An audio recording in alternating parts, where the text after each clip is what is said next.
Semalam di dalam kelas Ustaz mengajar Introduction to Islam kepada pelajar-pelajar bukan Islam di Universiti Utara.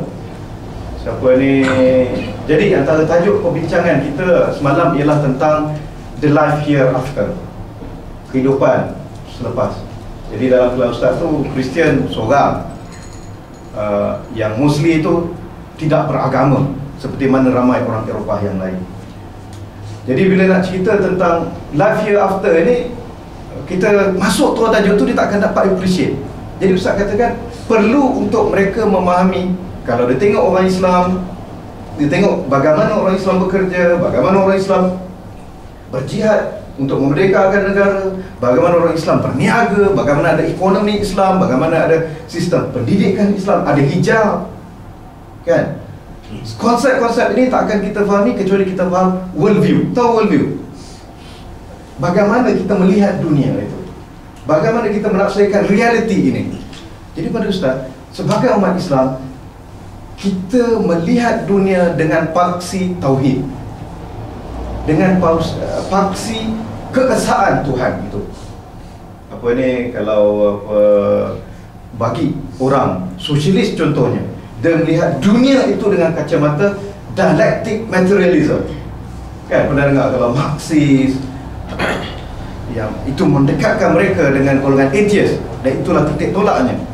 Mungkin bagi golongan classical liberal ataupun golongan kapitalis, melihat dunia ini dalam kacamata individualism. Tapi bagi Muslim, kita lihat kerangka dunia ini, bagaimana kita nak hidup kat dunia ini dalam kerangka tauhid. Tauhid itu apa? Keesaan Tuhan.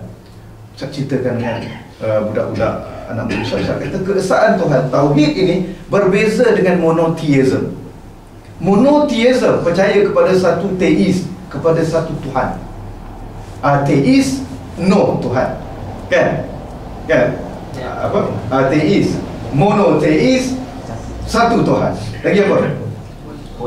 Politeis, berbagai-bagai Tuhan.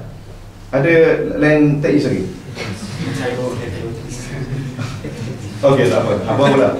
Okey, itu kita simpan kemudian. Tapi yang pentingnya, Ustaz katakan berbeza. Dia kata bagaimana berbeza? Ustaz kata sama sekali berbeza. Monoteis, percaya kepada satu Tuhan yang wujud itu, tetapi Tuhan itu tidak semestinya mempunyai keunikan pada kuasanya, pada kewujudannya, dan juga pada kudrahnya, pada zatnya. Itu yang pertama. Dan keduanya, percaya kepada monoteis tidak menyebabkan seseorang itu menyembah hanya Tuhan itu saja.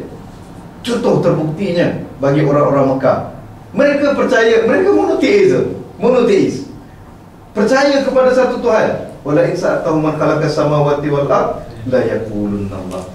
Tanya siapa ciptakan langit dan bumi, mereka katakan Allah. Kan? Tapi kat Malaysia bukan Islam tak boleh sebut nama Allah.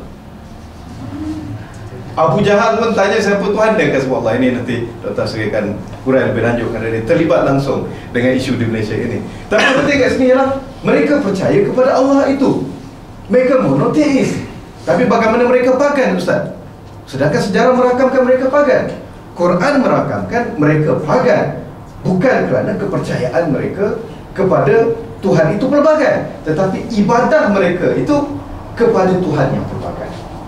Dia percaya Tuhan itu yang menciptakan, dia percaya Tuhan itu yang jadikan, tetapi dalam beribadah dia nak cari Lata, dia nak cari Uzza, dia nak cari Tuhan-Tuhan yang lain. Kenapa? Dengan anggapan liyuqarribuna ilallahi zulfa, untuk dekatkan mereka dengan Tuhan.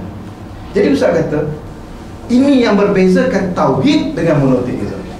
Dan la ilaha illallah itu menunjukkan kita ini, isi kandung tauhid itu bukan hanya kepada kepercayaan, tetapi juga kepada action. Kerana la ilaha, ilah membawa maksud ma'bud. La ma'bud illallah, tidak ada yang berhak disembah kecuali Allah SWT. Jadi bagaimana kalau Ustaz kerangka tauhidik ini menjadi kerangka pandangan kehidupan kita ini? Bagaimana kita menafsirkan dunia? Dia tidak habis dekat situ. Kita mula menyedari, menurut kerangka tauhid, Allah, Tuhan yang esa, yang berhak disembah, dan malah yang paling berhak disembah ini menciptakan manusia dengan misinya, dengan tujuannya, bukan untuk sia-sia. Kita lihat dalam surah Baqarah ayat 30 kan, dialog bila Allah Ta'ala bilang dekat malaikat, Allah Ta'ala nak ciptakan manusia, inni ja'ilun fil ardi khalifah. Allah SWT menjadikan khalifah di muka bumi. Jadi manusia ini mempunyai tugas sebagai khalifah. Dia punya tugas sebagai khilafah, sebagai trustee, sebagai pemegang amanah yang diberikan amanah untuk mereka sampai, untuk mereka usahakan. Dan di akhirat nanti Allah SWT akan melihat kita berdasarkan tugas yang telah kita laksanakan. Apakah tugas sebagai khalifah itu telah kita lakukan ataupun kita abaikan? Apakah kita telah lakukan dengan sebenarnya ataupun kita lakukan dengan cara yang salah? Jadi semalam menarik, ada satu persoalan, kita cerita tentang keadaan di syurga, di neraka. Anak murid Ustaz sudah bertanya, kata, bagaimanakah jika bagaimanakah kalau seorang tu etis tapi dia buat baik, kan? Ni selalu kita pun kena terfikir macam ni, kan? Ataupun dia tanyakan, kalau dah matilah kat dunia ni, dah masuk ke alam barzah, sebelum pergi ke alam mahsyar, ke akhirat, dekat alam barzah tu boleh bertobat tak? Dia kata, sudah terlambat, kan? Dia duduk senyap. Oh putih ni dia tak pernah fikir mati. Dia fikir kalau dah mati, khalas, habis hidupnya. Tapi bila kita bawa ke apakah kehidupan setelah mati ni, memaksa mereka untuk fikir ke, kan? Jadi dah diam. Tapi ada yang etis, ya, dia ada gelak dengar kita, kan? Tapi dia tak. Dia masuk ke situ, separuh tu tak terfikir dia. Kalau aku mati, dia kata, ada cara lagi tak nak tobat? Dia kata, betul. Saya kata, ini ikut Islam tak boleh, kan? Ini yang, dan inilah yang Muslim yakini yang sebenarnya. Tapi yang penting bagi kita meyakini sebagai khalifah itu, bila pulang kepada mahsyar, Allah SWT akan lihat sejauh mana kita sudah melaksanakan tugas sebagai tugas khilafah ataupun kita sebagai khalifah di muka bumi ini. Apakah tugas khalifah itu? Dia ada dua tugas utama. Pertamanya yang kita dirakam dalam surah Az-Zariyat itu, kan, ayat 56 tu, wa ma khalaqtul jinna wal insa illa liya'budun, untuk beribadah. Dan yang kedua, yang bagaimana dalam surah Hud atau surah wallazi ansha'akum minal ardi wasta'marakum fiha, dia telah ciptakan kamu daripada tanah dan kemudian letakkan kamu untuk berkuasa di muka bumi ini, untuk membangunkan muka bumi ini. Jadi tugas kita pertama sekali untuk ibadah, yang keduanya untuk imarah ataupun membangunkan muka bumi ini untuk maslahat kita dan bukan untuk memusnahkannya. Jadi kita lihat kepada tugas yang kedua ni selesai. Kebanyakan manusia boleh laksanakan ini, kan? Boleh laksanakan ini. Dan kadang-kadang dalam membangunkan dunia, mereka memusnahkan dunia sekali. Tu tadi Ustaz fikir, orang duk bincang climate change, tapi dunia makin sejuk ke, kan?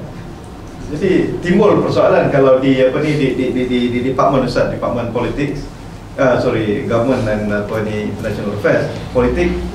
Bila bicara tentang climate change, biasanya geng-geng daripada China akan tak puas hati. Profesor daripada China akan membantah. Kenapa?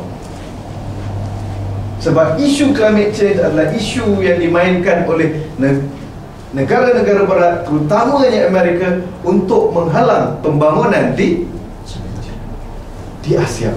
Seperti mana dulu ozon layer telah nipis, environment dan sebagainya. Ini menurut tafsiran orang-orang Cina itu. Jadi mereka mula nak mencabar. Dia kata, ini semua imperialism punya perkara untuk menghalang pembangunan, mereka saja nak maju. Tapi kita letak tepi. Yang pentingnya kat sini, dalam tugas sebagai ibadah. Tugas sebagai ibadah tu apa?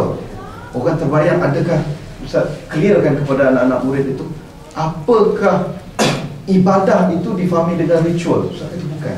Dalam Islam, ibadah itu tidak terhad kepada ritual, walaupun ritual itu memang ibadah. Ustaz katakan, aku sedang mengajar kamu hari ini merupakan satu ibadah. Dan kamu, kalau sebagai orang Islam yang hadir ke kelas, itu juga sebagai ibadah. Seorang doktor yang merawat pesakit, dia melakukan ibadah.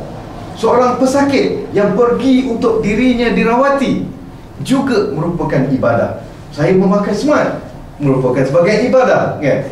Kita bermain bola juga sebagai ibadah. Jadi dia faham, tetapi ada konsepnya. iaitu kita hidup. Ibadah itu hidup berdasarkan panduan daripada Allah SWT. Dan untuk apa panduan ini? Ini merupakan ujian kepada khalifah. Ini tugas yang dia kena laksanakan. Iaitu apa? Iaitu dia kena hidup seperti mana yang Allah kehendaki. Untuk siapa? Untuk apa? Adakah untuk menambahkan kekuasaan Tuhan? Tidak. Tuhan tidak akan bertambah kalau semua orang ikut cakap dia. Semua orang sembah dia.